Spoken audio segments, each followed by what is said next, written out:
Hello, ladies and gentlemen. Today we are going to continue with another adaptation, and we're going to look back at migration again. And to remind you, migration is the seasonal movement of animals from one region to another. So by seasonal, they mean winter, spring, summer, or fall. So depending on the season, some animals may move from one place to another. And this is the teak that we're covering, and one of the things that the state of Texas wants you to be able to explain is, pretty much why is migration a good thing? Why does it enhance the possibility of an organism surviving if they do migrate? Let's catch up with these, what are these, water buffalo, and see what they're doing. Oh no, they're wildebeest.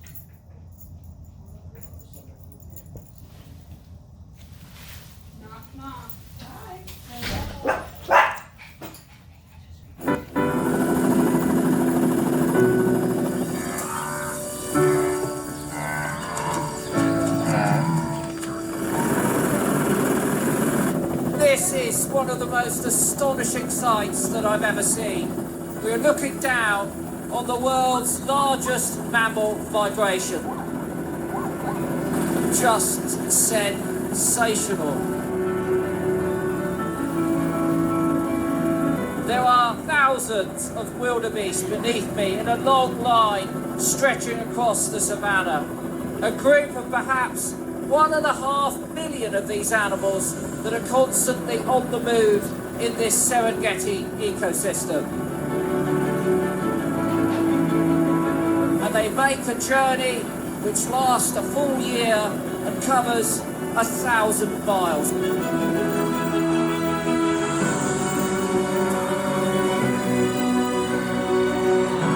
They undertake this crazy journey because they're after these really nutritious grasses. Essentially, they're storm chasers. They're chasing the rains which feed these grasses.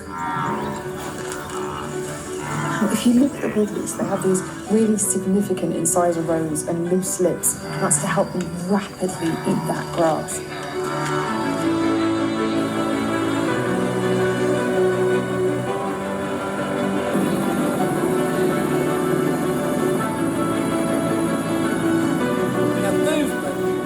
Extraordinary impact on this ecosystem. Firstly, directly, that grazing pressure is preventing the regeneration of trees. It's keeping this as open savanna.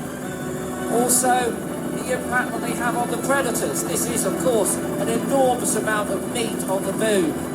Many animals will take advantage of that. Lions will simply stay in their territories and eagerly await the arrival of the wildebeest. Ditto the crocodiles that are stopped in those rivers which they have to cross en route. Then lastly, there are predators that will go out for the day, follow the wildebeest, but then go back to their dens in the evening or in the morning, depending whether they're diurnal or nocturnal. Things like wild dogs and those spotted hyenas.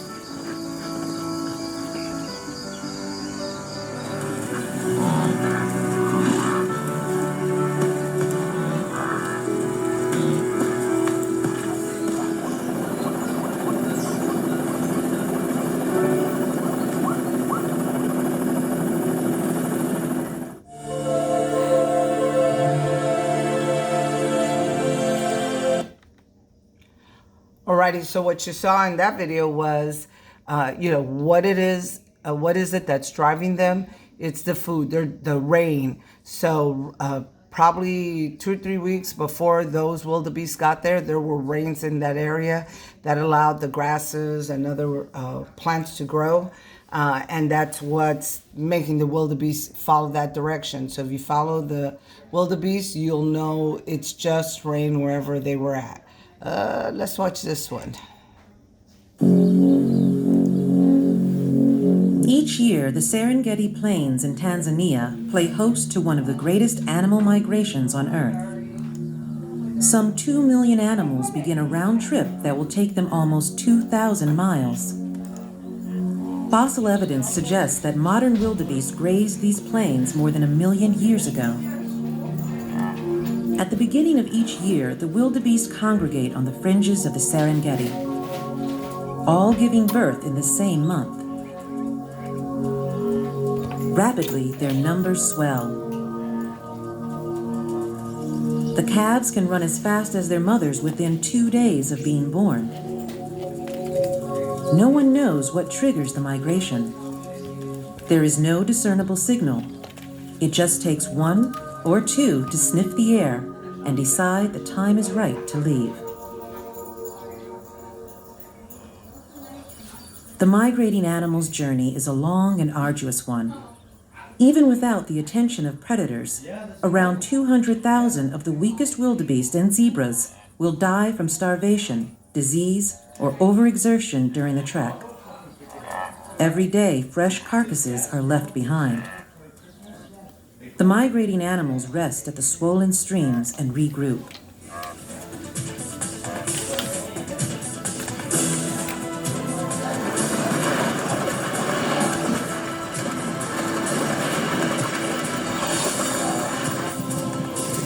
A single cat finds it tricky to bring down a full-grown wildebeest.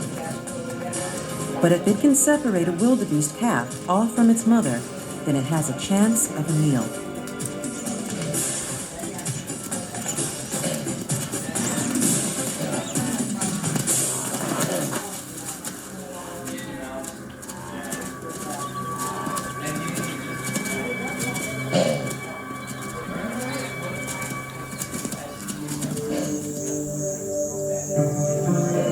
In Kenya's Masai Mara, the migrating herds arrive.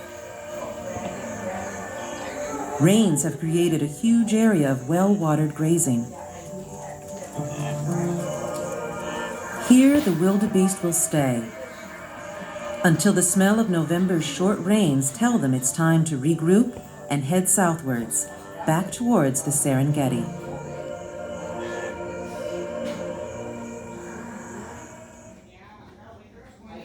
All right, and before you start cheering like, yay, the cheetah didn't get the baby wildebeest, remember, the cheetah has to eat as well. The cheetah may have calves waiting for her in her den. So it's just a circle of life, the way we learned in The Lion King. Okay, so again, during migration, animals move from one place to another, and then they go back. And that happens not only on land, but in the ocean as well. And on land, what they're following are the rains. The rains make food.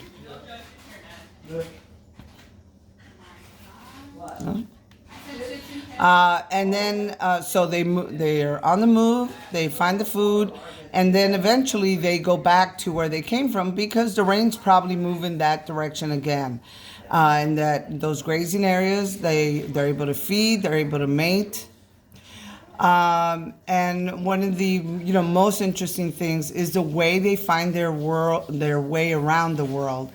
They might use landmarks like rivers, lakes, or the shoreline, like where the ocean meets the land. Sometimes it's smells that are familiar to them that they know, oh, this is where we're supposed to be. And many animals also use the Earth's magnetic fields. We have a magnetic pole on the north and the south.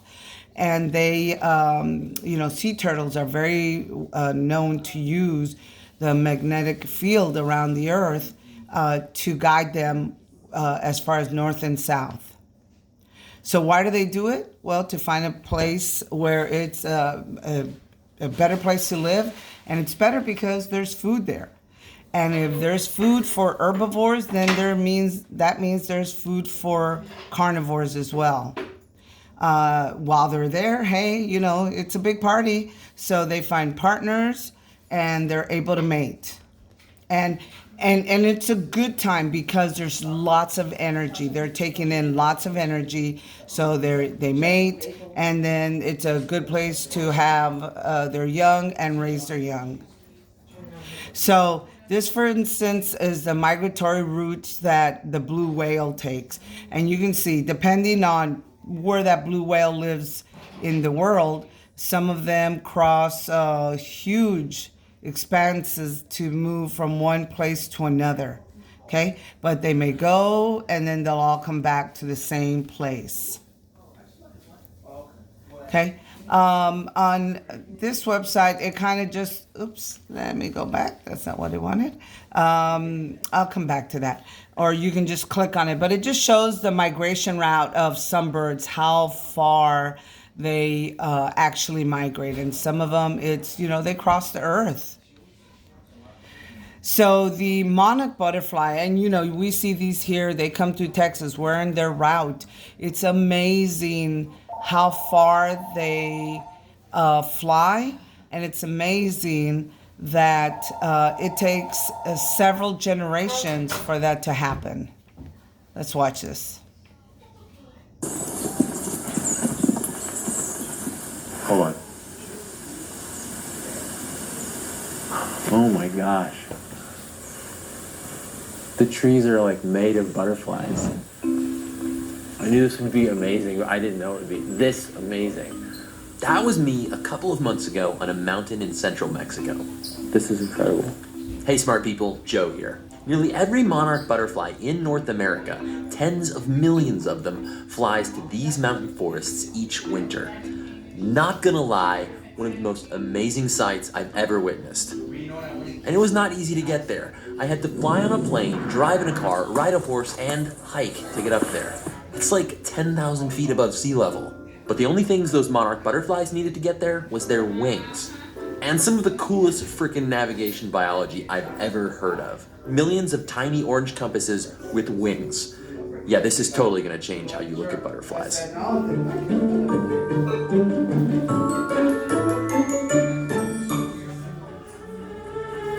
The monarch butterfly migration is one of a kind. It's totally unmatched in the insect world. It's more like the migration of some birds. I mean, we're talking distances of up to 4,500 kilometers each way north and south. But there's one big thing that makes this migration different from what birds and other animals do. It actually takes multiple generations of butterflies to do it. And as you're about to learn, that's what makes it so amazing. Our journey starts in spring as monarchs make their way north. It's a leapfrog kind of journey. Each generation flies, mates, lays their eggs, and ultimately dies as it passes the baton to the next generation. Now, a typical adult monarch only lives for 2 to 6 weeks, so it takes 4, sometimes 5 generations to make the trip north. The fading light of summer marks the end of their northern migration. Shorter days and cooler temperatures prompt female butterflies to lay a special generation of eggs. When they hatch, the caterpillars that emerge are very different from their parents. They'll grow up to be part of a super generation. These super generation butterflies will fly all the way to Mexico in a single generation. Now, most things about a monarch's life, metamorphosis, migrating, mating, are controlled by hormones, chemicals in their bodies that signal different activities. Super generation monarchs make less of one special hormone, and this essentially prevents them from aging. They live about 8 times longer than other monarchs. I mean, think about that. Same species, totally different lifespan, like one of us living past 400. This super generation also develops differently as adults. They're bigger, they can fly farther, and they can't reproduce. Okay, but here's the thing. How does a bug with a brain the size of a sesame seed know it's supposed to go to a tree in Mexico, thousands of kilometers away?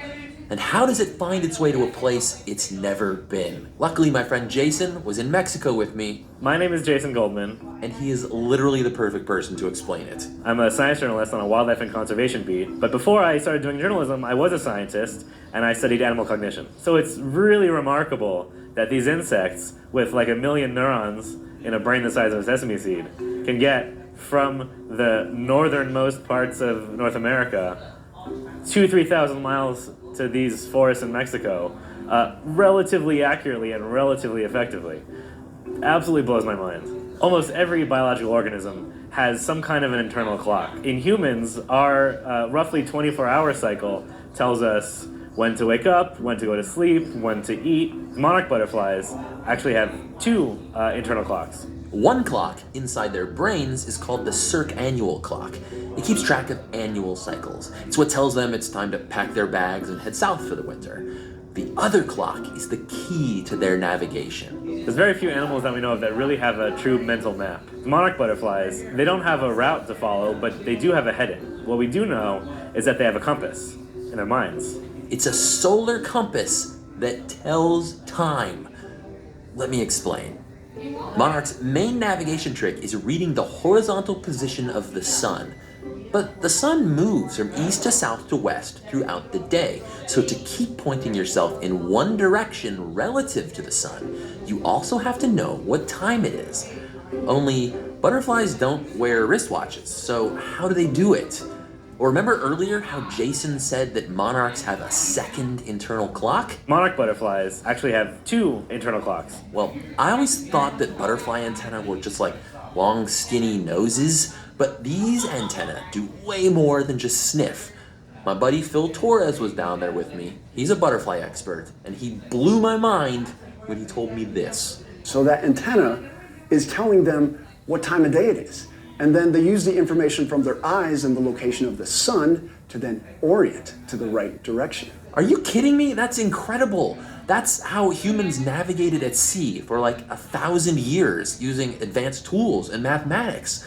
And these butterflies are doing it with pinhead brains. Okay, keep it together, Hanson. Let's break down how this sun compass works. Say your internal clock tells you it's mid-morning. If you're supposed to be heading south-southwest, then the sun should be on your left. If your antenna clock tells you that it's late afternoon, the sun should be on your right. Special cells in your compound eyes can even find the sun on cloudy days using polarized light. Pretty genius navigation system. Scientists have actually tested this by putting monarch butterflies in flight simulators and then watching how they orient themselves. These monarchs spend all winter here in Mexico, basically hibernating, living off stored energy. But as spring arrives in these mountain forests, their internal seasonal clock tells them it's time for the supergeneration to leave. And something changes in their bodies. That hormone that they didn't have that kept them from aging, they start making it, and they become reproductively active. Very reproductively active.